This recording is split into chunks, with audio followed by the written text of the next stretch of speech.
Welcome to Suflearning. Today, we are building an AI that can recognize images. We will train the model in the cloud and launch it as a web app on our desktop. Let's get started. First, let's open up Google Colab. It's a free browser-based platform that allows us to write and execute Python code without any local installation. It's essentially a Jupyter notebook hosted in the cloud, which makes it perfect for sharing projects and collaborating. The real magic of Colab for deep learning is that it gives us access to powerful hardware for free, which we will need for our CNN. Everything runs on Google service, so you don't need a high-end computer to follow along with this tutorial. Just head over to collab.research.google.com and create a new notebook to get started. To make our AI train much faster, we need to turn on the GPU. Just follow these three quick clicks. Click runtime at the very top. Click change runtime type. Choose T4 GPU and hit save. That's it. You have just upgraded your notebook's power. Now let's get into the code. Import TensorFlow as TF. First, we bring in TensorFlow, the core engine we will use to build and train our neural network. From TensorFlow, the Kairos.models import sequential. Next, we import sequential. Think of this as an empty stack where we will add our layers one by one from top to bottom. From TensorFlow.Kairos.layers import convolutional 2D, max pooling 2D, dropout, dense, flatten. Now we were grabbing our specialized layers, conventional 2D and max pooling act as the eyes of our models to find patterns, while dropout, dense, and flatten will handle the logic and prevent the model from just memorizing the images. From TensorFlow.Kairos, import datasets. And lastly, we import datasets. This is the easiest way to download the CIFAR-10 images directly into our notebook without having to upload any files manually. Now let's hit run. The first time you do this, Colab might take a seconds to initialize the T4 GPU we selected earlier. Once you see that green check mark, our environment is officially live and all our deep learning tools are loaded and ready to work. With our tools ready, we will use this one-liner to download the CIFAR-10 dataset. This automatically splits the data for us. The training set is what our model will learn from, and the test set is the final exam we will use to see if our AI actually understands what it's looking at. X underscore train, X underscore test equal to X underscore train divided by 255.0, X underscore text divided by 255.0. Before we start, we have to normalize our data. Computers handles numbers between 0 and 1 much better than 0 to 255. So we were dividing everything by 255 to scale our pixel values down. This makes the training process much more stable. Now let's double check exactly what we were working with. I will paste this to print statement to peek at the dimensions of our data. There we go. This confirms our training set has 50,000 images, each one a 32 by 32 pixels square. That's last number 3 tells us these are full color images with red, green, and blue channels. Now we defined our class names. Internally, the CIFAR-10 dataset uses numbers to 0 to 9 to label the images, but that's not very helpful for us humans. By creating this list in this specific order, we can map those numbers back to the words like airplane, bird, and cat. This way, when the model makes a prediction, we can actually see the name of the object instead of just digits. Import matplotlib.pyplot as PLT. First, we import matplotlib. This is the standard library for creating visualization and plotting images in Python. Next, we use the ImShow function, we were passing in x underscore train index of 0, which tells the computer to take the very first image from our training set and render it on the screen. Now we need a title. We look at the label for that image, which is a number, and use our class underscore names just to convert that number into a human readable word like frog or truck. Finally, we call plt.show function. This clears out the background metadata and gives us a clean strip view of the image we were about to train our model on. Don't worry if the image look blurry. Remember, these are tiny 32 by 32 pixel icons. Even though they look grainy to us, they contains all the data our CNN needs to learn. To start, we create an object called model and set it equal to sequential. We open up a set of parentheses and then a square bracket. This square bracket is important. It's a list that will hold every layer of our neural network in the exact order we want the data to flow through them. By using the sequential class from Kairos, we are telling TensorFlow that this model is a linear stack of layers. Data will enter at the top, move through each layer one by one, and come out at the bottom as a prediction.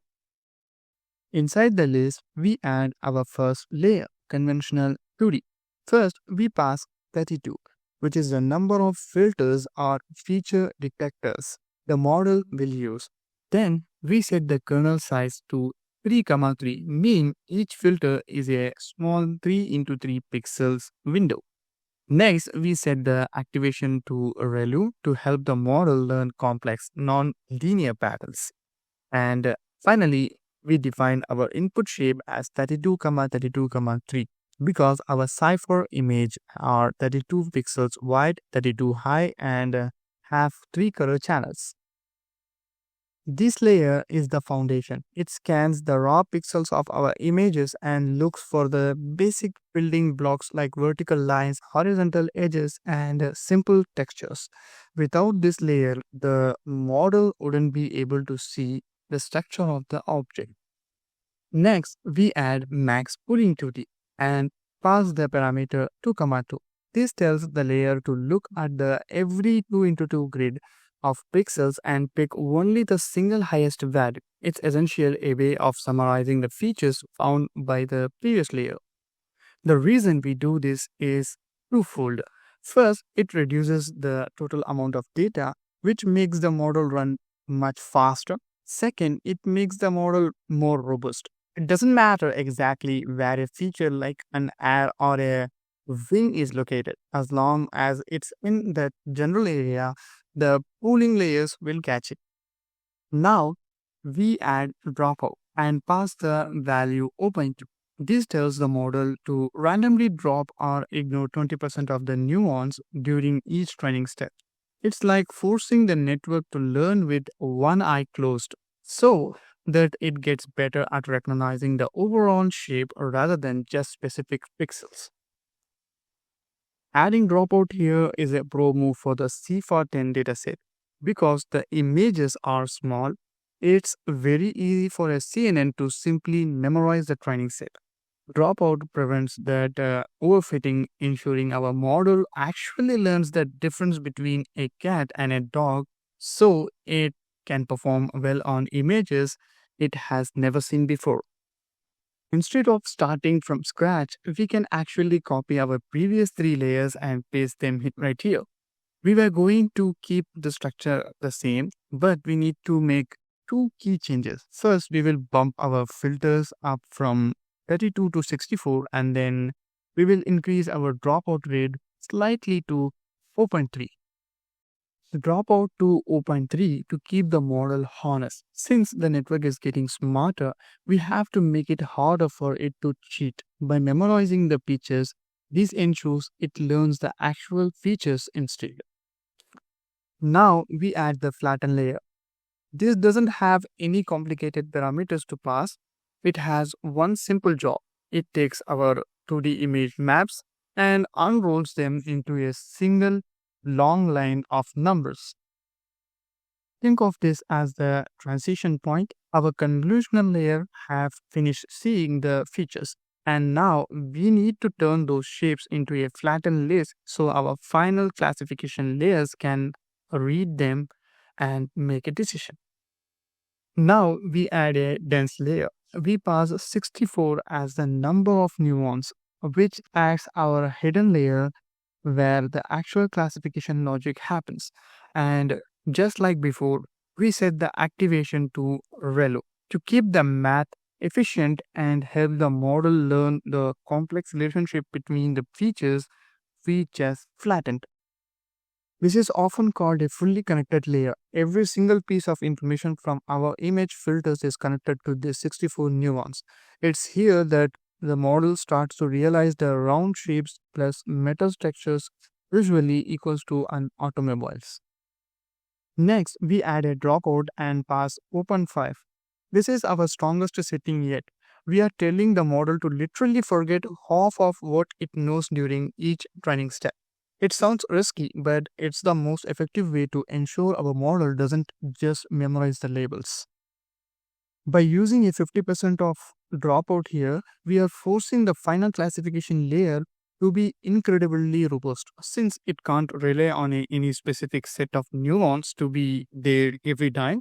The model has to develop a much deeper, more generalized understanding of what makes a car or a bird a bird. Finally, we end with one last dense layer, passing the number 10. These 10 units represent our 10 classes in the CIFAR-10 dataset. Then we just close our square brackets and the parentheses complete the model architecture. Notice there is no activation defined here. That's because we will handle the probability logic in our next step during the compile phase. For now, each of these 10 units will output a raw score, and the highest score will tell us which animal or vehicle the AI has identified. Now let's call model.summary function. I always do this immediately after building a model to make sure the plumbing is right, meaning all the layers are connected exactly how I planned. Now look at the bottom. Total prompts 1,67,562. This is the number of tiny weights or connections the computer is going to learn. Most of this come from our dense layer where the high-level reasoning happens. Even though it sounds like a huge number, it's only about 650 kbs, making this very fast and efficient model for a standard GPU. Now we call model.compile. This is where we define the rules for how our model learns and improves during training. First, we set our optimizer to Adam. Adam is like a smart GPS. It automatically adjusts the learning rate so the model finds the fastest path to the right answer without getting stuck. Next is the loss function. We were using sparse categorical cross entropy. This is the math the model uses to calculate how wrong its guess was. We set from underscore log it's equal to true because our last layer didn't have a softmax activation. So we were telling the model to handle that math internally. Finally, we add metrics equal to accuracy. This doesn't affect the training math, but it gives us a human readable percentage so we can see exactly how many images the AI is getting right in the real time. Think of this step as setting up the rules of the game. The optimizer is the strategy. The loss is the scoreboard that tells the model it made a mistake, and the accuracy is the report card we will watch to see if it is actually getting smarter. Oh, for the best part, model.fit. First, we feed in our training data. These are the 50,000 images the AI will study. I'm setting epochs to 30. We want to give our model plenty of study session to really understand the patterns.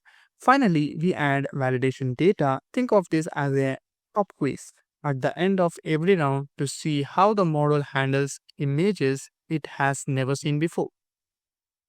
As the balls start moving, keep an eye on the loss and accuracy. We want the loss to drop and accuracy to climb. You will notice the validation accuracy is staying high. That's thanks to our dropout layers. They stop the model from just memorizing the photos and force it to actually learn what a car or a bird looks like. By epoch 30, we should have a very reliable AI. And we have reached the finish line. Look at our final numbers. Our training accuracy hit 66%, but even more importantly, our validation accuracy reached nearly 71%. Let's test our model. I will set I to 0 to look at the very first image. In our test set, we will show the image, get the AI's prediction, and compare it to the real label. Success. The real label is a cat, and the AI predicted the cat. Even with these blurry pixels, our model correctly identified the features. Now, let's try index 200.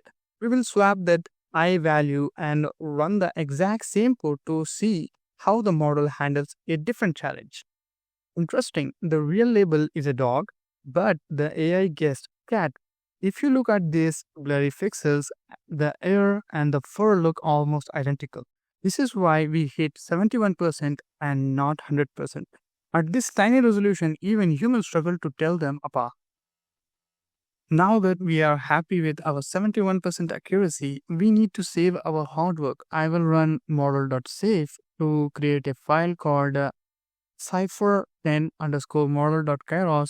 This file is like a saved game. It contains everything the AI has learned. Go to the left sidebar and click on the photo icon. This opens up the local storage for our session. You will see our CIFAR-10 underscore model.kairos file sitting right there. Just click the three dots next to the file and hit download. Now the brain of our AI is saved directly your computer. We are officially ready to move out of the notebook and into a real application. Now head over to VS Code or your favorite editor. Create a new folder and drop in that deep learning model file we just downloaded. Next, create a new file named app.py. We were going to use Streamlit because it's the fastest way to turn a Python script into a beautiful frontend without needing to know HTML or CSS. We need to make sure we have our tools installed. I have created a requirements.txt file with TensorFlow, Streamlit, Pillow, and NumPy. Since I have already installed these, we are ready to go, but you can install them at all once using pip install -r requirements.txt in your terminal. First, we import our tools. We use Streamlit for the website interface, TensorFlow to load our saved brine, NumPy to handle the image data math, and PIL, Pillow, so we can open and resize the photos you upload. Next, we give our app a title and use load underscore model to bring in that Kairos file we downloaded from Colab. This tells the app exactly how to recognize image based on our training. We add a file uploader so you can drag and drop your own images. We will accept JPEG, JPGs, and PNG.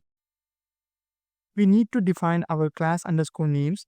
The model doesn't actually know what a dog or a cat is.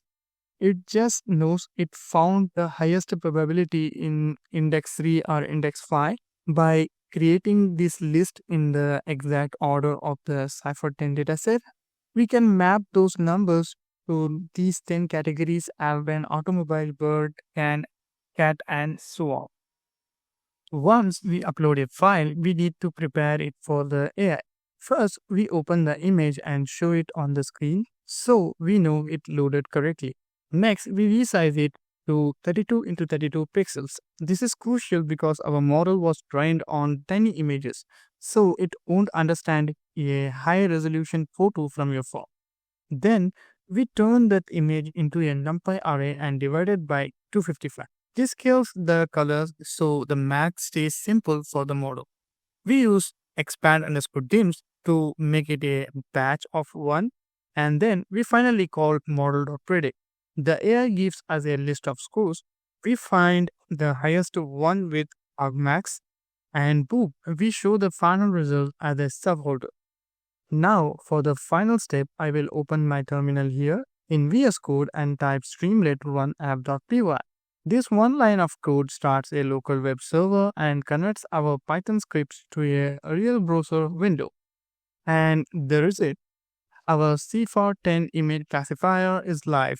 You can see the upload button we created and the title we said. It's no longer just code in a notebook.